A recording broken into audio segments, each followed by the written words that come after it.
But I think since we went to Korean bootcamp, I think the solo queue helped a lot. We all got better individually, like laning phase wise.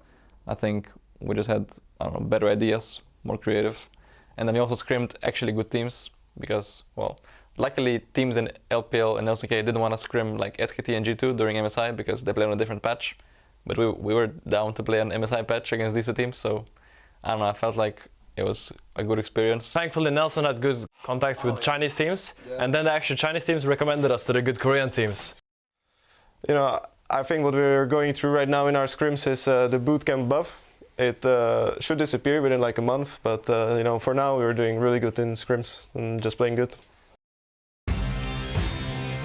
Awesome insight into Excel's Korean bootcamp, and it is paying off. Broxah, can you understand what they're saying there about the bootcamp buff and the fact that now all these things that they have learned, they are applying step by step in the scrims?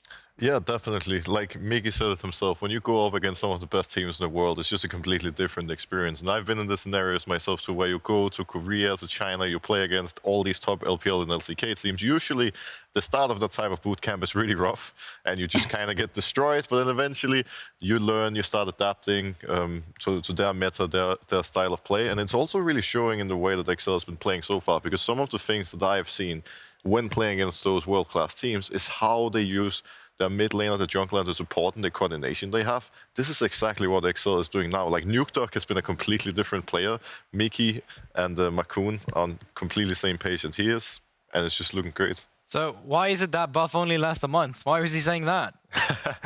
Well, he's scrimming all the European teams now, so they're taking the trick. I guess that's the logic. They're taking the, you know, you can only get diminishing returns if now those teams are seeing what you're improving at as well. Well, I'm assuming it's a little bit like when you know, replace a player. Like if you have a period where things didn't go well, you bring in a new player. There's a little bit of a honeymoon phase because everything is nice. You know, you're trying to change something, and at the start, sometimes it works really well, but then at one point you're going to start actually facing some tough battles, and that's where you get a chance to really prove that you're a good team. But for now, the buff is still on. We've talked so much about Markoon already, rightfully so. That is not to say that the other members aren't doing well. In fact, we're going to talk about Nukeduck as well today. Why is it that, to you, Markoon has had such an influence on this roster and on the results they've been able to have? I mean, he's just so damn aggressive in the early game, and you can talk about how the draft also facilitate that by him always having, well, what seems to be 3 prior lanes at times where he's just allowed to take control of the map, but he's also willing to pull the trigger. He never backs down against the matchup that he's in, and he's also performing on these champions that wants to take charge. When he's on the Viego, get in, find the skirmishing potential, pretty much no one beats you. When he's on the Volibear, okay, if I have a TF in the mid lane, I know I can just walk forward into enemy red buff, and it's just the fact that these small leads he gets in the early game for himself, he doesn't keep them for himself. He knows that immediately this needs to be translated elsewhere on the map, and he knows that it needs to be the laners. So they get the Herald, they get the towers, and then all of a sudden you have multiple members who's ahead, and they just keep that snowball effect going. And in my mind, honestly, he's been the most important player for Excel this split so far. It's not that the others aren't doing great, because they are, but he's just the one who gets everything rolling. And then eventually, when they get to the mid and late game, he has amazing carries around him who can then finish the job by doing work in team fights. And I told you we were going to talk a little bit about Nukeduck as well, because it has not gone unnoticed how good he has been playing. And GB, it's been specifically about the way he's been moving around that map. Yeah, Nukeduck used to be a mid laner that was very still watching because he would only be in the mid lane. He would pretty much never move out whatsoever. That has completely changed ever since that they actually came back to Europe from that bootcamp. He pretty much never spends time in the lane now. He's always out to either help Markoon find these jungle leads that we've been talking about, or he's making his ways to a side lane, and it's making Excel such a diverse team and a dynamic team because it opens up flexible playstyles. We can go for the jungler, we can move to the top side, we can go to the bottom. There's so much potential. Yeah, and in a lot of ways, he's kind of playing the way that Caps always has. He's just roaming around the map, he's creating leads for himself, but then he's using those leads to set his teammates up for success. And now, with that playstyle, I'm expecting to see a lot of carries coming out from the top lane, from Patrik in the bot lane as well. Look at that lane percentage. In summer, he's actually the one who spent the least amount of time in lane. In spring, he spent the most amount of times of mid laners in the lane, completely revitalized. Yeah, that Korean bootcamp, of course, LCK mids, LPL mids, it is their bread and butter, right? And we are following the way of the most successful teams around around the globe in that regard. Now let's talk about Mad Lions, because when I hear the mid laners, the jungler, even the support roaming around the map, definitely Mad Lions have done that. And Unforgiven, that marksman role, has also been doing quite well. I feel like he's a player of whom we've been following his development, who needed to shake off some jitters in those first stage games and is now growing. Yeah, and I mean, we even see it not only in-game, but also before a game and outside of game, due to the fact that the bans that's coming against Mad Lions, usually 2 of them will be an AD carry in the first rotation, Kalista, Draven, Zeri, and then when one of them gets through, well, we saw it yesterday, Zeri against Fnatic, the man was an absolute mad lad. You combine that with the fact that he gets to play with a Yuumi, and then the amplifies what these better players can actually utilize. I feel like this is a guy that lacked comfort in spring, but now he's getting it, and he's kind of evolving with the crowd, which I think personally is really, really impressive from a young guy. It is really difficult coming in as a new player, all of a sudden having to play these big LEC games, and especially now having to play on stage in front of a crowd. And it just takes time to get used to. I still remember my first split. Like I was almost shaking sitting there on stage, and I had our mental coach who I was working with almost on a daily basis just to get the confidence going. Because, you know, you've been playing in national leagues and solo queue for so many years, and all of a sudden there's all this pressure and so many people watching. But now it seems like with his spring experience, he's been doing a really good job so far. Absolutely that. We'll see if those AD carry bans come through again. We will also be covering the picks and bans. Finally, a primer, because Markoon may be best jungler in the league. Whatnot, you said in the pre-show, well, we should think about Elyoya. So how or why do you rate Elyoya that highly then? Yeah, so in my mind, for now, I would still rate the best junglers like Elyoya, a Jankos, a Malrang, just because they showed so many consistent performances throughout the entire spring split. Markoon was really good towards the end of it as well, but now, here, he's been amazing so far, and if he keeps up the level that he has so far, he's going to compete. Now, what I really like about Elyoya is his early game in particular. Most junglers are going to be able to navigate through the mid and late game when it becomes more team-oriented, but he's just always made so many smart decisions in the early game ever since he came in last year. He always finds an opportunity to put himself ahead to get a lead, but he's pretty flexible too, because he can also play for the team if necessary. He has a deep champion pool, good mechanics, anything you could really ask for from your jungler. Definitely so, and he's also quite creative when he needs to be, as we now embark on these picks and bans and get into those. As said, we'll be covering them right here on the desk.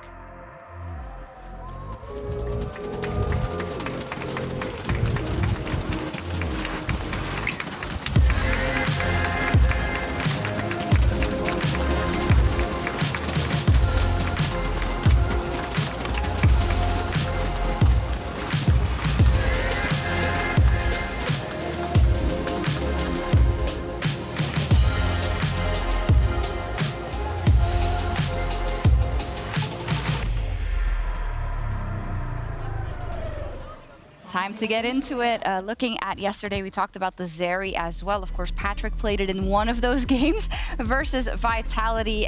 The jungle, the Viegos of this world are going to be hotly contested as well. Yeah, so I feel like usually when you play against a team like Mad Lions, yes, that's the first one. You take away the Wukong from Elyoya. They've already shown that they have incredible priority on this champion by themselves, and it can obviously also be flexed up to Armut, as I mentioned there. Then usually what we see as the trend from the side of teams that play against Excel is that they want to get rid of some of the AD carries. But this time around, they need to take that CF away that we saw Nisqy perform on yesterday against Fnatic. Yeah, I'm kind of expecting some AD carry bans here, because almost every draft we're having, some of the strong AD carries are going to be taken away. It's Lucian, the Kalista, the Draven, even the Zeri. Zeri being a pick that, Unforgiven at this point, haven't lost a single game on. He's actually 3-0 on the champion. Another possibility could be banning out some junglers. We actually see an Ezreal ban coming in, obviously a champion that Patrik is able to navigate very well.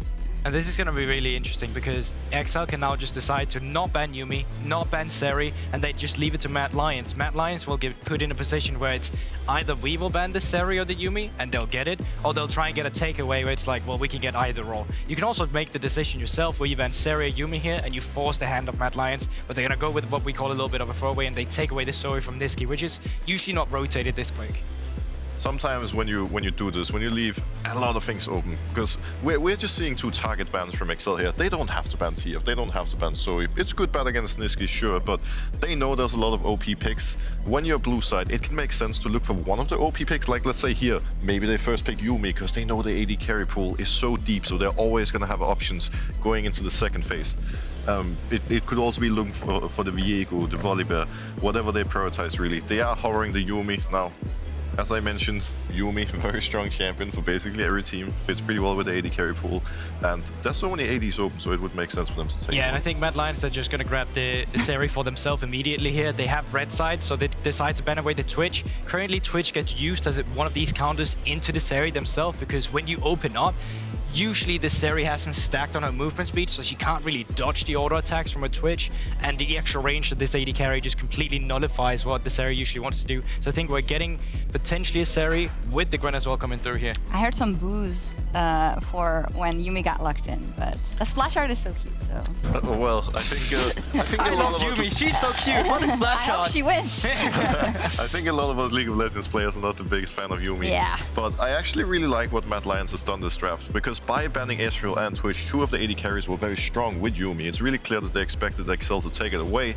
They take the Zeri, who was also super strong, with Yuumi, and now the options are kind of limited. You could go for a Lucian or Draven, but it doesn't really have the same effect. It's not like the monster, like the Zeri would have been. So taking that away, not only because Unforgiven has a 100% win rate on it, also to deny it from the Yuumi is very smart. I feel like we're just going to get a jungler here before we go into the second ban rotation, because I feel like both teams will look to either try and get the edge here, and we've already seen Markoon loves the like of Viego. He prioritizes the Volibear as well. When he's on the Viego, it's way more about facilitating himself in the early game, and when he's on the Volibear, it's about influencing those lanes. And when you have a Lucian, you kind of need to get it a little bit ahead in the early game, so having this Volibear to facilitate it is for sure something they're looking at.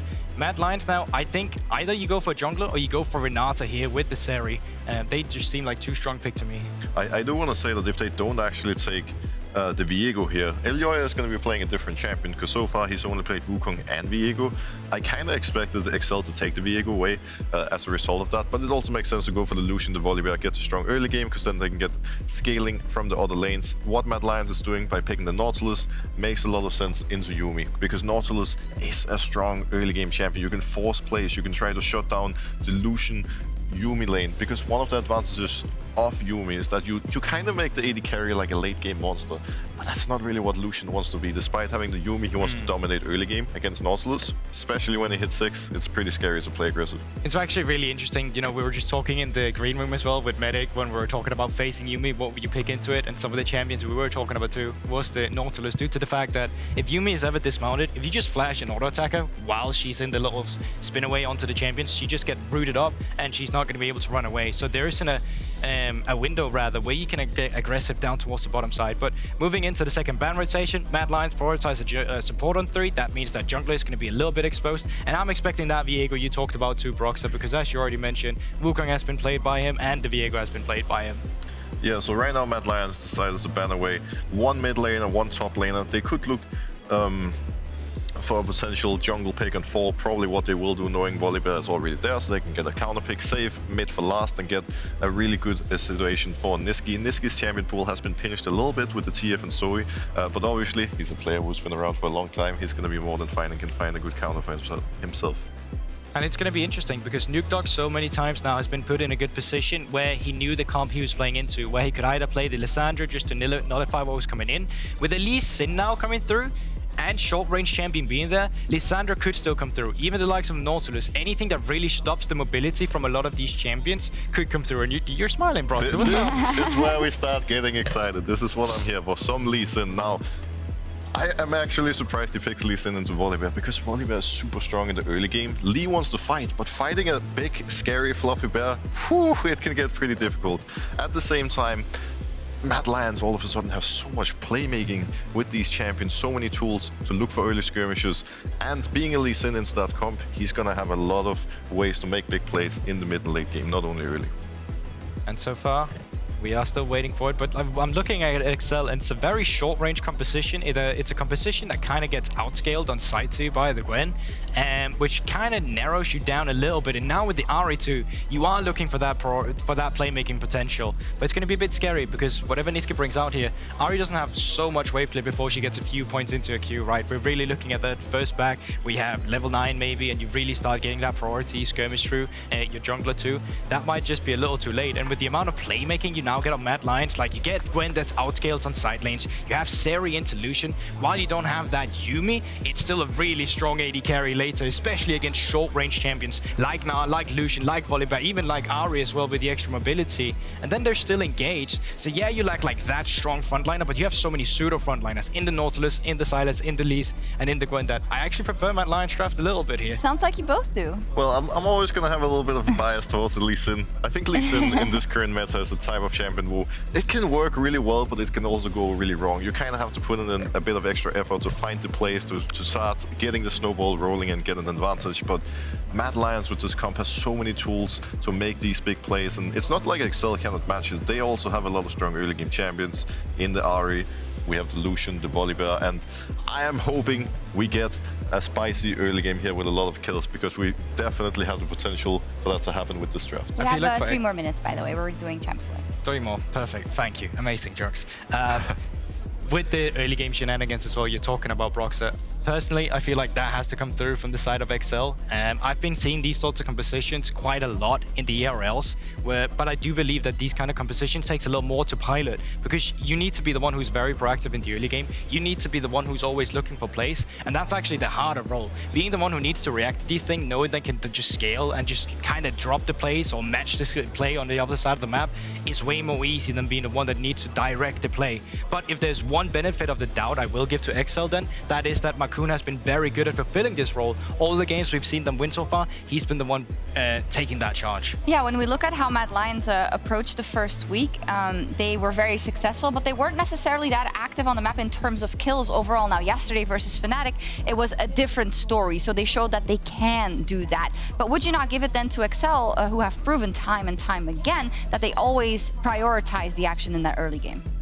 Possibly. I think at the same time, it's like if Excel actually goes aggressive, you can start making a lot of plays around the Drake, around Herald if you are Mad Lions, right? And sure, they're not the greatest at like brute forcing plays, but they're really good at responding to them, and when their opponents overstep and make a mistake, they can really take over. Also, for once, Excel actually doesn't have the greatest scaling of all. The Yuumi, the Gnar, sure, it's nice and all, but it's not like they have a Corki in the mid lane or a strong late game jungler. So for them, they're going to be going aggressive, as always, with Markoon. And now it's just going to be down to, in my mind, who's the better mid and jungle duo, because there's going to be a lot of fighting around those roles with those early game champions. Oh, the lion. That is amazing. It's also nice. signed by everyone, it looks like. Very cute. In terms of the mid lane, we see that Nukeduck has gone for the Ahri, of course, hovering the Lissandra, but of course he had in his mind, well, Sylas may come out from the other side, and it did.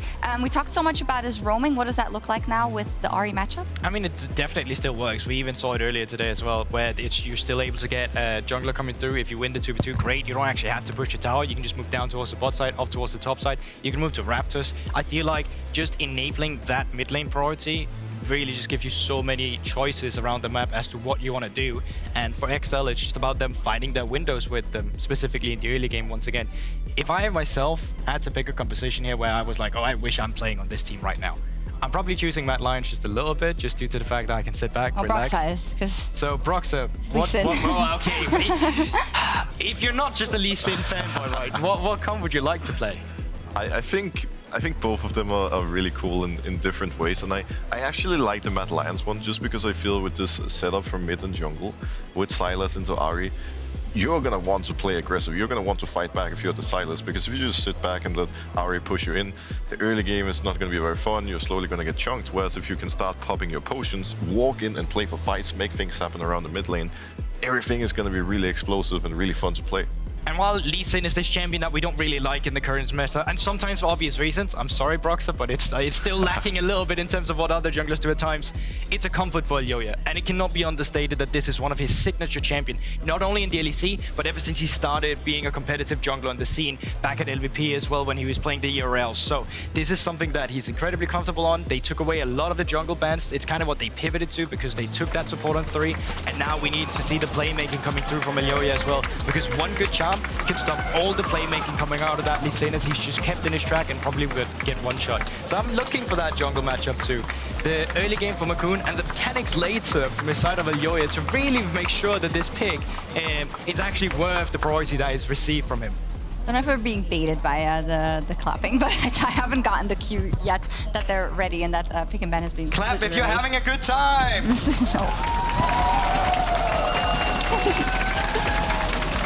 this is so fun.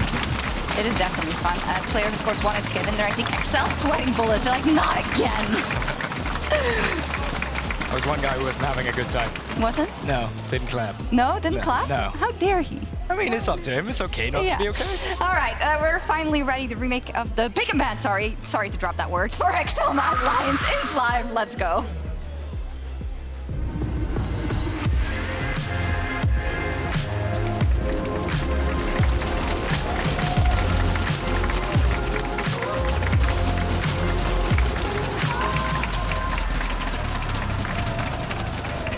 Thank you, Berlin, and everybody watching from around the world. Welcome back to the cast days for game 2 of day 2 of week 2. And it's Excel taking on Mad Lions. I'm choking on my own little hype here. And in my mind, these teams could make an argument for being in the top 2, top 3 in the league. There is always a bigger fish, and both Mad Lions and Excel will say, never tell me the odds.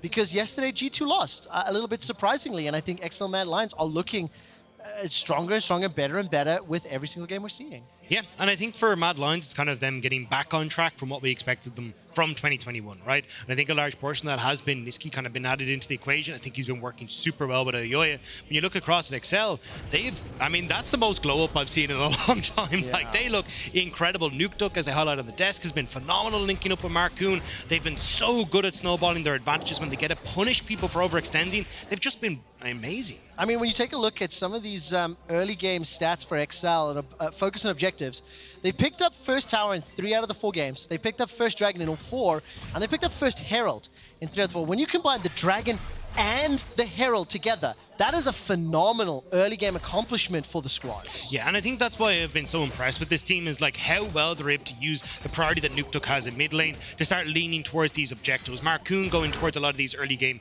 aggressive junglers as well means that they tend to have the ability to fight at these neutrals, and we'll probably see it again here with Nukeduck, as you can see, having good control over this mid lane against Nisqy, actually getting a bit of a freeze off here. Yeah, man, she push Nisqy away, keep chunking him out with those Foxfires and Orbs of Deception. Nisqy will just ding 2, while Finn is being bullied here by Armut. Snip, snip, snip, about to mega out. And Armut played that Gwen yesterday to pretty good effect. I think Mad Lions in their win against Fnatic controlled the game for the majority of it. They were picking up the objectives despite the cross maps looking kind of on the surface relatively even. Ultimately, Mad would always push the vision line deeper. Mad were always the ones proactive, and I just want to remind everyone, Nisqy was getting kind of whooped a little in that mid lane. His TF was under pressure. This time around, it's Finn that's under pressure in the top lane. Yeah, Elyoya should be able to get onto him here. Well, there's a little hop, the ward dash away, flash, and Elyoya's not going to follow on. Instead, allow the flashless Finn to back away, lose the minions, lose the wave, potentially lose his TP, and now be under even more threat from Armut. Yeah, I mean, I think keeping the flash probably a good shout, but Markoon trying to respond on bot side here. Well, Markoon's trying to set up Patrik and Mikyx. Can he go? That's it! You're all clear, kid! Now bring it home! First blood secured for Markoon on the Volibear once again. Do they dive again is the question. They're feeling it. They're feeling it. Kaiser, level 3, flash available to him. Teleport being channeled, and this will send them packing. Markoon says, never tell me the odds, and they get out clean. Yeah, we'll give Finn the opportunity to push in that wave and topside though, so we'll be able to equal out a little bit of that CS deficit that he's been seeing, but nice job from Excel. I wasn't sure if they're going to wait for Nukeduck. Nukeduck actually stacking up a bit of a wave in the mid lane to lean into that bot lane, but they're happy to just go as a 3-man, and it works out beautifully. You got 22 CS in that bot lane to 7 for Unforgiven. I mean, magnificent advantage, and the fact that Finn was forced to blow his flash and get pushed away, now Armut being forced to TP down and return to lane, this gives Finn a couple extra seconds, some time. Farm under safety, push this wave back, potentially bounce it, we'll see what he decides to do. And that's exactly what a Finn needed, a little bit of assistance there as well. Yeah, and it feels like now you just get to double down on this as Excel, right? And I love that we're seeing this more aggression come in from LEC teams, right? Like, actually, Nisqy?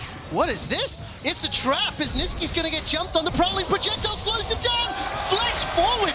Excel find 2 more kills. And this is what has been so Second kill. good from Excel. It's snowballing these advantages that they have. They know, okay, Patrik can move in towards the mid lane. They can catch out Nisqy. Yes, they'll lose a little bit of CS on the bot side, but it's not going to equal out how much was already lost by Unforgiven. And this is what Excel have actually become so incredible at doing, is kind of using these small advantages to say, hey, we might lose a little, but we can gain way more by using the advantages that we currently gain. I mean, so fantastic. The bootcamp working wonders. The 5 members returning from spring. And look, just outside the vision.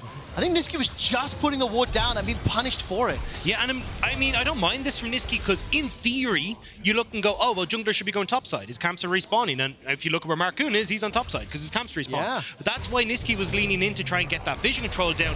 Maybe try and set up for some sort of control if Nukeduck was trying to run bot side, but he ends up getting punished for it. Man, Finn is just getting bullied. He's down 4 CS. Push this way forward, be extended just a little more. But every single time Armut can find those snips, he's doing so and bullying out Finn. He's not suffering on the CS too much, but look at all those blue numbers. Plus 500, plus 100, plus 700, plus 200, all in favor of Excel. And just a reminder, we are running the new HUD. Of course, any feedback at LEC. And now we're going to see that stack come through for Excel as well. More than likely going to look towards this dragon. You've got a wave that's slowly going to stack here in the mid lane that they can push in. Bot side also pushing in. You can already see the Markoon is rolling over towards that dragon. And he is. And while Nisqy continues to be under pressure, Markoon on the Volibear once again, finding an impact. That's the dash forward. Spirit Rush has been hijacked, but no follow-up. Nukeduck's going to be able to get away to safety. He uses the first dash of his own Spirit Rush, and Elyoya just steps back. Had some CC landed, maybe they would have gone in.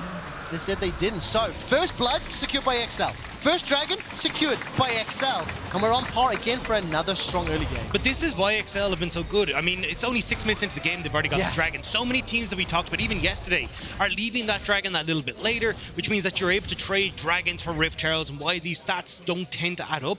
But Excel have been so good at using this mid lane pressure, leaning to get the early dragon, and then being able to rotate the fact that you've given these resources to Patrik in towards the Rift Herald topside. Well, Elyoya's coming up to Finn, who's going to be able to get Mega Gnars hopping up.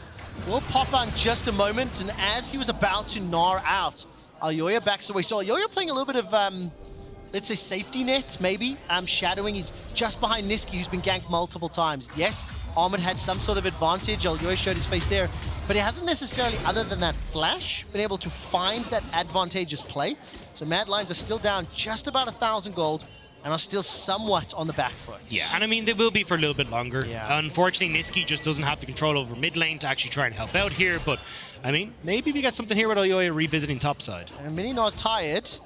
It's going to start to stack up. How quickly can they jump in? Elyoya stepping forward, flash available, not even going to need it. Dragon Rage kick comes backwards. The hop out from Finn, the sidestep, the Sonic Wave, the flash forward. He's just about to cripple. Not enough damage. He doesn't burn the flash on the first gank, thinks he'll save it for the second one, but Finn manages to eke his way out of that one. In my experience, there's no such thing as luck. And Finn using a perfectly timed minion hop to get to safety. I tell you what though, Finn is dancing with danger. As all of a sudden Markoon will get spotted out. Elyoya lingering. Look at the minimap though.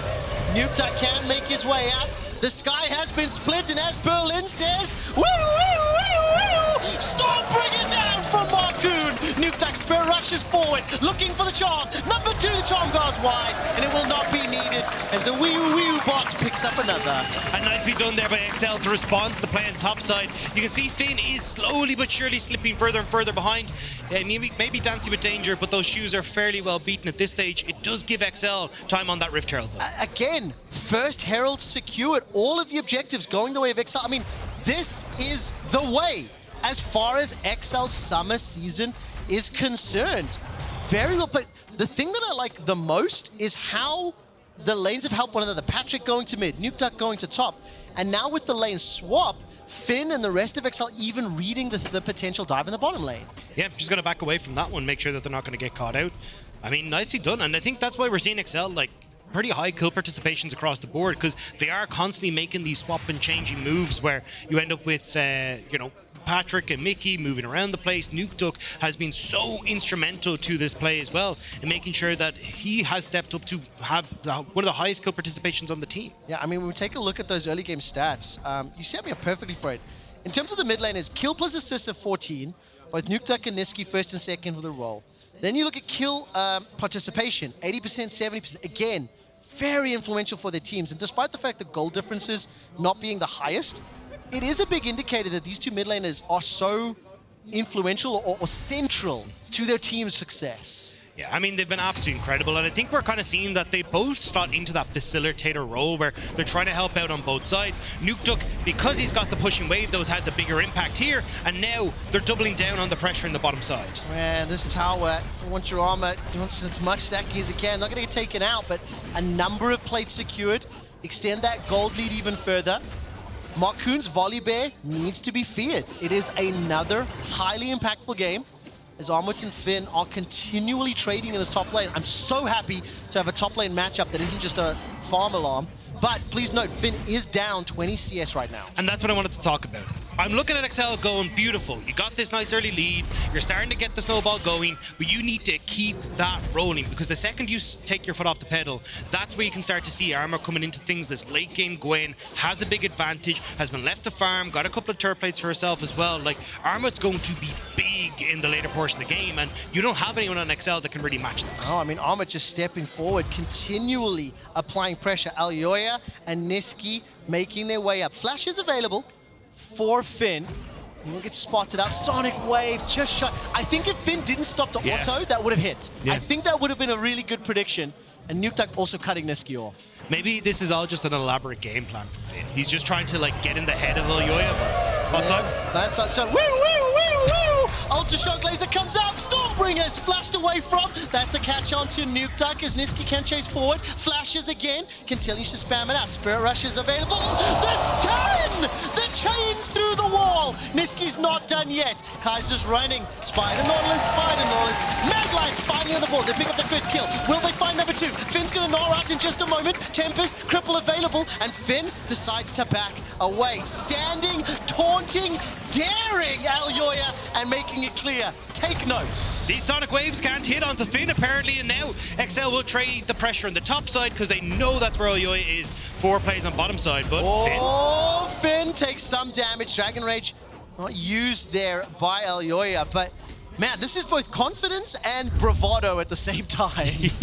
I mean, look, it's working out for him there. He was going to take the back anyway, but we're just going to get the play here on Nukeduck. Kaiser flashing in with the depth charge sets up beautifully for Nisqy to follow this through, and that's why we're kind of starting to see Nautilus creep up a little bit as one of the last remaining big engage tools in this meta, because he's just so good at finding those engages. All kudos here to Nisqy, landing pretty much everything as he runs down Nukeduck. And I think Nisqy is one of those players as well that, you know, has kind of revitalized Mad Lions, despite the fact that his statistics are not particularly great. Look at damage share, gold share, CS numbers, but he's the facilitator for the team. And Dagda, you actually said something yesterday that really stuck out in my mind about how Nisqy has breathed new life into the Mad Lions, and they just look so much revitalized from the spring version. Yeah, they look reborn. They look absolutely incredible, and I think that a lot of that has been because Nisqy's been so good at like leaning into Elyoya. And look, Nisqy's stats don't look so hot, but Elyoya's look great as a result, right? He falls so Elyoya can fly, and at the moment we haven't had as much impact from Nisqy because of the matchup and the way it's been going, but you can be expecting him to be a lot more proactive now. As you can see, now that he's got a couple of points in the queue, he can push at the wave a little bit better. It has a bit of tankiness in his kit as well, and then linking up with Elyoya now. And I mean, for Mad Lions, definitely the same, like, forget the past, kill it if you have to, because spring did not go well, right? And for the former back-to-back champions, these first 4 games of Summer have looked great. Now they are under pressure. They're down 1,000 gold. They're down a tower. They're down 2 dragons. And we're only at 13.5 minutes. They have at least got a cross-map top. But at what cost here, Dagda, when you look? And once again, Unforgiven gets woo-woo down. The Stormbringer cannot be flashed this time round. The tower's disabled. Armut is now trying to get some snips back. Meganar's available and stunning up Armut against the wall. He stays alive long enough for Markoon to go below 100. The heal comes out. He's now up to 400. Dash back away from Nukeduck as he's spur rushing out. Kaiser falls in the fray. And the final chapter dissuades any follow-up. 6 kills to 1. They're not done yet. That's going to be the dash over the wall from Patrik. And Again, XL back away. Despite being flanked and surrounded, they come out on top. I mean, they were just there before the fight could even kick off for Mad Lions. You can see it here. They get the dive underneath the tower, which is spectacular, but look at where you're positioned on the map here for Excel. They have the push in mid lane, so they just have the inside track to get here quicker. You get the dive, and the fact that Armut falls is going to be heartbreaking for Mad Lions, because this is the guy that got a lot of the resources while the bot lane was falling apart for Mad, but now he falls, and you also end up losing Kaiser off the back of this as well. I mean, this is beautiful play from XL, and I said at the beginning of the game, in my mind, these two teams plus G2 are where I currently see our top 3 teams after freaking 4 days of play, right? So forgive me, it's early. But XL consistently taking over the early game, consistently having exceptional not only objective control, but then the mechanics on the dives to find the kills as well. But that's the thing, right? I think a lot of people go, oh, well, it's Excel, you know? But I think when you actually look at how this team is playing, they're hitting all the hallmarks that are making a great team. Like, as you say, like, they're using the priority super well, and I think Nukeduck is a high standard that, there's a higher standard that Nukeduck has set with that because he's been so good. I mean, then you look at how he's linking up with Markoon. They're looking for invades. They're constantly looking at how they can not only get a kill, but get more off it and use those neutral objectives in their favor. Now you can see Armut's bot side, cool. We have more gold in the mid lane, so we're just going to push this in. One of the things I really like is just how rapidly XL are using their Rift Heralds as well. You so often see teams sitting on that for a while, as Armut is now caught behind enemy lines. Got a bad feeling about this. He's ghosting up, hopping over the wall. Multiple members of XL are trying to flank him, but outside of vision, as Armut made it out, he's now making his way to the top lane. Nisqy's top, and Patrik and Mikyx are now making their way forward. This is going to become a 2v2. Final chapter will find the root, and Patrik will find the kill. That was just melted where he stands. Armut gets exhausted. He will be the next to fall. Patrik is sidestepping so many abilities. Look at that healing. The zoomies, and Markoon is on the rampage. He picks up the final kill. 401 for Markoon, 402 for Patrik. I mean, just super well played by XL. Armut thought he'd gotten away with it, but Nisqy just takes so much damage from the Kraken Slayer on Patrik, and now they can move over towards this dragon in 10 seconds time, and you just don't have members on Mad Lions to try and contest this. No, you really, really don't. And take a look at these levels here. Nukeduck, Finn right up there and trying to keep themselves relatively close. They just dinged a moment ago, but with the dragon up. 3 dragons at 17 minutes. I mean, this might be XL's most dominant game of summer thus far. I mean, this has been absolutely incredible. I mean, XL did nearly perfect game Misfits, but yeah, I mean, this is looking kind of right there alongside it. And the fact that they're doing it against Mad Lions as well is absolutely incredible, because this team, we've been praising this entire time, but I mean, Patrik styling on Armut here, as you say, dodging almost every single snip that was coming through and picks up the kill for Markoon. I mean, as my family would say, this is class. As XL are now 2k up, playing for the Cloud Rift. About 3 minutes to go, 3.5 minutes, 4.5 minutes, correction, thank you for that one. The Dragon Timer is now back up on the screen. 2 items completed for Patrik already. I love you, Berlin! I love you for that. And I think this Volibear skin has to be mandatory for all players going forward. I mean, okay. We've sung XL's praises because the game has been about them. I do want to shine a light here onto Mad Lions because, look, they've been bullied, they've been pushed around, but now, how do they claw this back? Well, not like that! Woo, woo, woo! The final chapter will lock down multiple members. The Stormbringers dashed away from. Elyoya will use that safeguard. Here comes Armut. He needs the needle working with the target! Finito! Done so! XL, kill 3, and they're not done yet. That's for the ace for XL at 18. Well, you wanted to know if Mad Lions get back into it. Well, I think Finn put the full stop on that one. XL, that was beautiful. What a team fight! If anybody doubted XL, I find your lack of faith disturbing, because this was beautiful. And again, just look at how quickly XL are collapsing on this. You have the Ahri who's able to come up on this top side. She's already started moving. You've got the TPs that come in instantly. And Markoon is able to tank up so incredibly much. And unfortunately, Armut goes that bit too far forward. Finn with an incredible Gnar ultimate sets up beautifully for XL. And at this stage, the health bars aren't there. XL, they're just too big. I mean, they really are. And I want to credit each of the individual players on XL, because every single one of them seems to be doing the right thing at the right time. I think Finn in particular, despite how much pressure he's been under, dancing on the line of safety and ridiculousness, but every hop has been good. His Mega Gnars have been well-timed. I mean, just a lot of credit to him, and Patrik as well, once again, with that Yuumi in his backpack. I mean, Mikyx previously had 15 games played with Yuumi, 10 of which were wins, and he is enabling every single one of these XL players. Yeah, and I think that's the main thing, is that the gold before that fight was just at 2,000 gold, but a huge portion of that was because Finn was sitting behind in comparison to Armut, but Nukeduck might get caught by Armut now. Well, let's find out. As Kaiser steps forward, Dredgeline pulls him onto the dead tower. Finn, Mega Gnars up, chuck out the boomerang. 1, 2 spikes. Not going to be locked up though, and backs away. Nisqy did steal that Gnar. 5 members of XL pushing forward. No culling available. A number of other abilities are.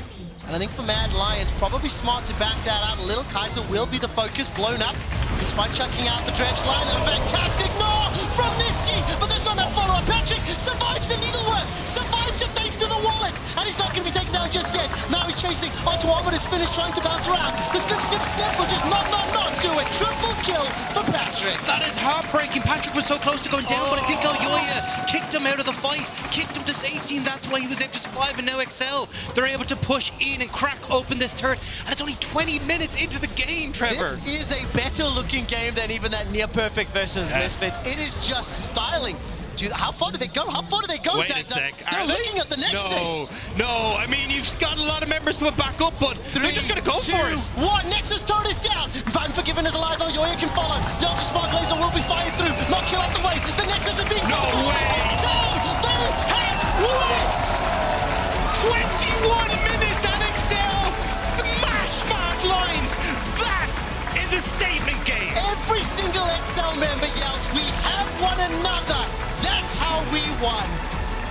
Excellent, exquisite. XL Esports take a dominant win. Exceptional. Absolutely exceptional. Like, this is what I wanted to see from XL. We had high hopes for them coming into this game. We talked about their objective control. We talked about how well they could snowball off of early games, how Nukeduck and Markoon could link up together, but this was incredible.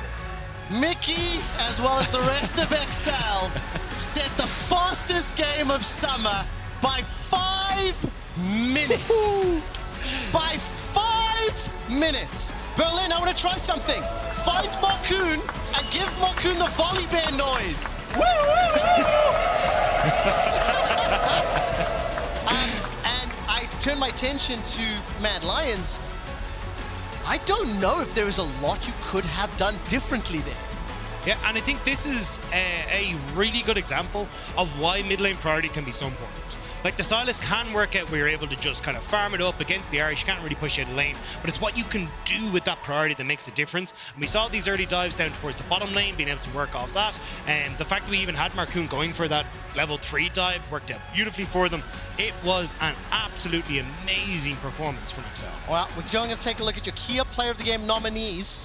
Our teleprompter can scroll just a touch forward. I'll wait for the graphic. At LEC on Twitter, and it's Finn, Markoon, or Patrik. Those are your 3 nominees. I know where I'm going to be voting, but ultimately, every single one of them played that very well. Every single one of them influenced the game in such a great way. But I do think Markoon's Volibear, again, leading the charge. Yeah, I mean, as we said, going for that dive at the early stages, making sure they're able to get control over that bot lane. And from that point forward, Patrik was just huge. I mean, you look at him having that Kraken Slayer super early, the Essence Reaver as well, before they'd even finished out the game. Like, he was a monster, but so much of that was Markoon setting that up in the early stage. I'm very intrigued to see how this form will continue, how it'll play out, because I just think back to Rogue going 9-0 in spring and then struggling. Like, the idea of peaking too early, or the idea of finding that form and then others figuring you out, right? For XL, it's very clear that their off-season, the roster's sticking together, the bootcamp has done wonders for the squad, and I'm very, very excited to see the trajectory, how far it will go, how long the road is for the squad. Yeah, I think what I like about this and why I hope that they won't kind of have that moment of peaking too early is that, like, it's a lot of fundamentally just good play. It's not like it's one champion or one style that's kind of doing it. It's like, hey, look, we found this moment where we can use that window of opportunity and really double down on it. Like, it's, hey, you know, Markoon going for the dive in the bot lane. Maybe we have control over mid. Okay, let's go and look for a play top. That's the big one. It is the big one. All right, Berlin, we're about to head over to the interview, and as I do, can I get one more Volibear noise because I'm done casting? Woo, woo! Thank you so much. Laure, YoungBuck, over to you. Thank you for that, and YoungBuck, thank you so much for joining me after this game. What a stomp, honestly. I was expecting this to be a competitive game between you and the Mad Lions, but can you talk me through the research and the job you've been doing around the Mad Lions to take them down today? Sorry, I didn't understand the last part of the question. It's okay. The job you've been doing to work around the Mad Lions to take them down today. What about the research around this team? So I think in watching them, I felt that they were a copy of us. We scrimmed them 2 weeks ago, and we won most of our practice against them, but it felt that they didn't have a good read on the meta. And then coming into the LEC, like a week and a half later, they actually felt like they had the exact meta that we also have in our head. And based on their playstyle, I felt they were really good at controlling early drakes. I think they set a record with us in the first week on the the soul timing. They played well around the first herald, so I thought coming into this game that the team that is ahead of 10 minutes is going to win the game because both teams seem to be really clean in terms of macro. So we wanted to make sure that we pick like strong early champions. Amazing job on that, honestly. And it speaks to say that Excel is doing amazing, honestly, so far in summer. But you've been coaching teams for a while now. So what was different about your approach in the off-season when we talk about the bootcamp, keeping the team together? Why do you feel like maybe this has more effect than it has in the past? Well, I think when we came together as a team and discussed on what we can do better, there were really easy things to find already before we even got to the bootcamp. But everyone was pushing that if we want to make it to Worlds, we have to go to the bootcamp. So we pushed for it with Excel, and they said, okay, let's make it happen. And the practice we got there was just phenomenal, because usually if you're like Excel, 6th place European team, you don't expect to get good scrim partners. But Nelson really smurfed it. We played all the top teams at MSI from the LPL, and it really gave us a few new revelations on how we want to play the early games, the mid games. We found things for every individual to really work on from that bootcamp. So I just felt like we really had a breakthrough there that really pushed us to our new ceiling. But it changes your approach, though, because for so long, and I'm sorry for bringing this up, but you were known as the meme team in a way, the Excel that can't make playoffs. But right now, you're maybe one of the most feared team in the LEC. How does that change your approach? Because now you have to stay on top. I think the most important thing is that we need to stay a little bit humble, because I feel like just 2 weeks ago, 3 weeks ago, people would have put us on 5th or 6th and wouldn't have given us a chance for Worlds. And just because we have a very strong start doesn't mean we're going to also end very strong. I just feel like compared to other teams, we have a better read on the meta, and particularly with like a bot lane heavy meta compared in the drafts. Having a bot lane that says we'll play any matchup both sides of it is making us really strong, whereas other teams are like they're banning Lucian, Kalista on blue side, but our bot lane is like, yeah, just don't care. We will take care of it no matter what we play. Just super solid approach that I hear from you, YoungBuck, like on every side. I think it's fair to say that Excel right now may be the best performing team in the LEC, and I think that when I talk to teams also backstage, that's what I hear. How do you respond to that? That's your... I think our practice the last 2 weeks has been a little bit rougher. We've been trying some new things and maybe taking a little bit easier. And I do think that G2 is fairly the strongest team in Europe. But I think we're a little bit closer than we showed last week. So I'm really looking forward to that rematch. I hope it can continue. For you guys, YoungBuck, thank you so much for this interview. Congrats again on the clean week. And we're going to take a break now. And we'll be back in just a few minutes for Game 3. Stay tuned, guys.